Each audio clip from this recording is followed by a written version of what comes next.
Archbishop yabaza kutahira beji baburanya Girls Senior Secondary School kandi aba yabasha bogumeserezo mishomo yabo otiroho no kugondera abashomesa babone kuba bo mu gashonyenzi. Let us appreciate pressure. When the teachers say you have to do this, it's because they have it. When they say please you must produce this work, because they want you to have the pressure in the future. And many of you here, you are going to be enjoying. Please don't forget your head teachers. Don't forget your mission. Don't forget me, because you will be having a big office somewhere and you see a tall man, a handsome man, can be coming. Don't push this man. No, just say, allow him to come. Because you are going to be in charge. Ate ajumero winazi obwakozwa binazi aba ADF. Children, what have they done? These kids have no guns. If you have any you attack the barracks. Then you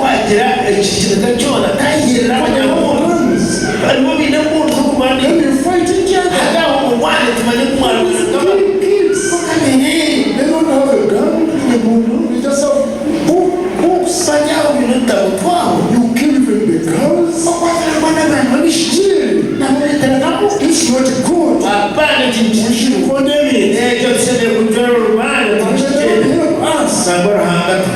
Wanyuma Bishop w'ubureberezo bwa West Ankole Diocese Bishop Johnson Twena Mujoni ayanjirire Archbishop uko bureberezi bwinema bakabisa abandi umubuhereza na Munongo muri Shema District.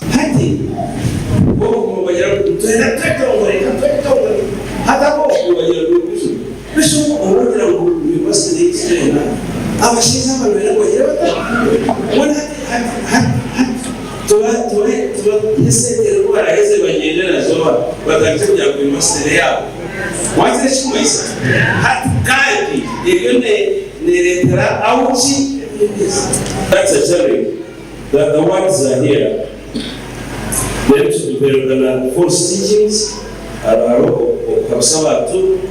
especially Jitio Shaba, Abetara Shari, but there are Namaka, Food Shaba, and I will be here. But the other children are now, as you can show, Kubelisha, Shaba.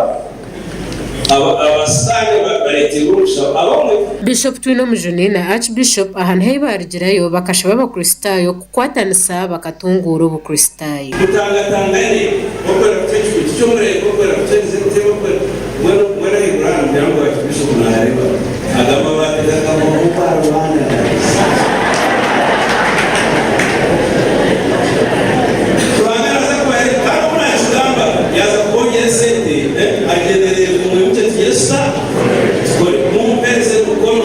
So let's care for our ministry.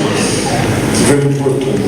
By the way, these men and women here, they are ministering to you, they come and conduct few services, they bless you. Don't think that every blessing is a blessing. Some blessings come with sorrow. Ogu nugo murundo gwo kubanza ishabarebereze kutayayaho mu West Ankole Diocese. Gashakwa Sharif Murungi ahabwa Sky TV Agenshonga.